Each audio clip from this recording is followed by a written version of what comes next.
জঙ্গলের রাজা সিংহ একদিন খুব ক্ষুধার্ত ছিল। অনেক খোঁজাখুঁজির পরও কোনো শিকার পাচ্ছিল না।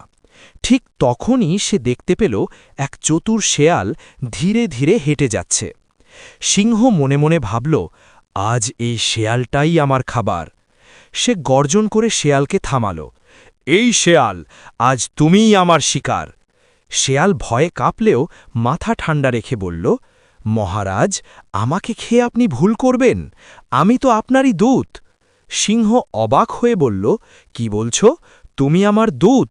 শেয়াল বলল, হ্যাঁ মহারাজ, আরেকটা সিংহ এসেছে, সে নিজেকে এই জঙ্গলের রাজা দাবি করছে, আমি তাকে চ্যালেঞ্জ করতে এসেছি। সিংহ রেগে আগুন, কোথায় সে, আমাকে দেখাও। শেয়াল সিংহকে নিয়ে গেল একটা গভীর কুয়ার কাছে। কুয়ার পানিতে সিংহ নিজেরই প্রতিচ্ছবি দেখল। সে ভাবল, এই তো সেই প্রতিদ্বন্দ্বী সিংহ। রাগে অন্ধ হয়ে সিংহ কুয়ার ভেতরে ঝাঁপ দিল, আর কখনোই আর উঠতে পারল না। শেয়াল হেসে বলল, শক্তি বড় কথা নয়, বুদ্ধিই আসল শক্তি। টার্গেট: বুদ্ধি থাকলে বড় শক্তিকেও হারানো যায়।